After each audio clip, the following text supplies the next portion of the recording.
Kevin Durant's the first Suns.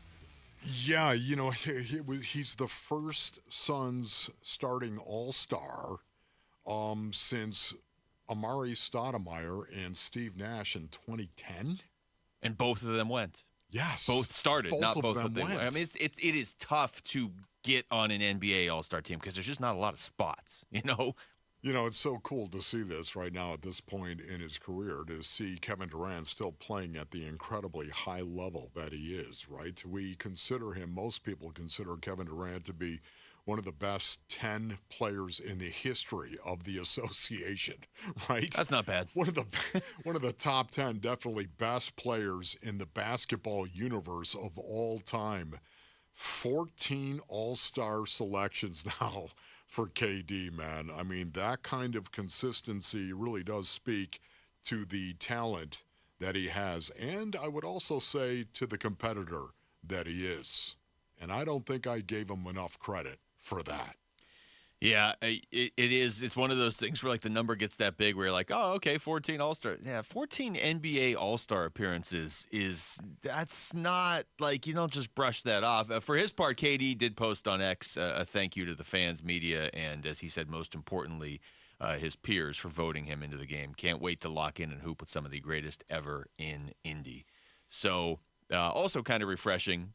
And you see this sometimes in other sports. Guy gets voted to the All-Star game, and they're like, yeah, okay, I don't want to go. I have plans. But KD immediately on it, immediately excited to go. And now, if you're a Suns fan, as far as the All-Star game, the next logical question is like, all right, well, what about Devin Booker? He's not going to start, but is he gonna be there? We have a story up on Arizona Sports right now that goes through a few of the arguments that media members around the NBA have made either for or against Devin Booker. And for the most part, I don't know if they just pulled the pro Booker ones. I don't think that was the intention. The most of these all do suggest that he would be a reserve on the team. The issue is just like Luka and SGA are there as starters. You can only take so many Western Conference guards, right? Yeah. So you've got Steph, you've got Anthony Edwards, you've got James Harden, you've got De'Aaron Fox. Ja Morant, he hasn't played. He's barely played at all. Kyrie, I don't think has played enough either. Jamal Murray. The only knock I've really heard on Booker is either it's tough to get in at that position in that conference, and that he's missed, I think it's 9 games. But in today's NBA, missing 9 games shouldn't be. That's not all of it. A couple of things on this, Basin Orleans. The NBA coaches vote on the reserves. Yep. That is, to me, in a weird kind of way, because the way the voting is right now, I believe, half is fan voting. A media panel gets 25%, and NBA players, current NBA players, 25%, they get to vote on starters. Yeah. Okay, and which I'll just say I don't hate that. Yeah, that's not the worst way to do it. Right, it isn't. It's not the best way to do it. It's not either, as far as I'm concerned. I'd probably switch fans to 25% and players to 50% or something. But right. Yeah. Anyway, carry on. Exactly, but to me, man, if I were a reserve, it would almost mean more to me. Now I guess you could go into, okay, what 25% of NBA players voted for me? I guess you could go in behind the numbers and maybe you could see it. I don't know. Maybe that would mean an awful lot to you. But for me, to be selected by coaches who compete against you, that says a lot. Where they watch more tape than anybody else, it would almost mean more to me to be a reserve. Because that's how you pick it, and that's kind of weird. I have Booker's results. Like I have the voting results, and for the guards, like I said, Luka and SGA are the top 2, and then it goes Steph, Anthony Edwards, Kyrie, Harden, De'Aaron Fox, then Booker, and then Ja Morant and Jamal Murray rounding out the top 10. That's not just the fan rank; that's incorporating media and player rank.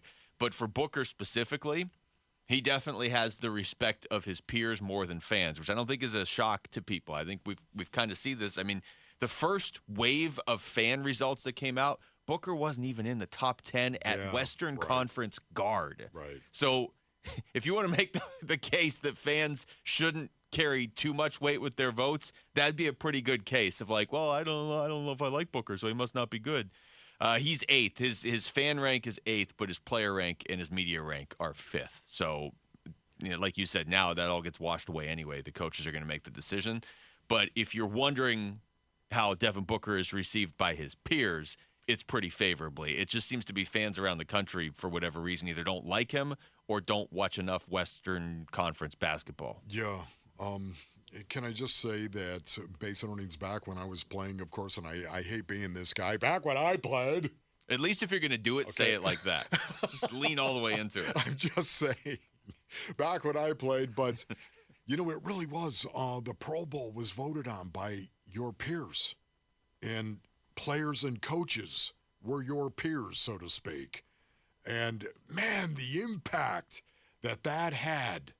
Now, listen, it could work against you. It really could work against you as well. And the reason why it could work against you is because if you were a guy that went out onto the field and didn't try to make friends when you were playing the game of football, sometimes guys could remember that and get butt hurt.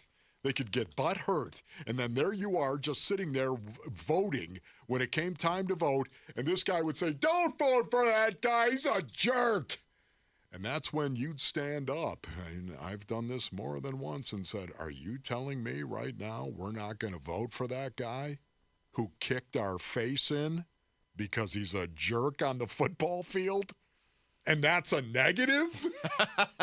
Wolf's like, wait, my whole ballot is jerks. What's going on here? I'm just saying, right? So it can work against you right now. But, yeah, man, if I were a reserve and I was picked by the coaches vote in the NBA, man, I'd be encouraged by that greatly. Yeah. Well, I mean, look, KD, I read the post right there. He singled out, he said, thanks to the fans, media, and most importantly, my peers. I mean, that's obviously, right? If you're playing at any level, but especially at the highest level, the respect of your peers, it means more than anything else. I would say probably even more than opposing coaches. Like, oh yeah, I think it would be a sign of respect if going into a game, the opposing coaches are trying to build everything around stopping you because you're such a problem for them. Yes. But it's the peers for sure.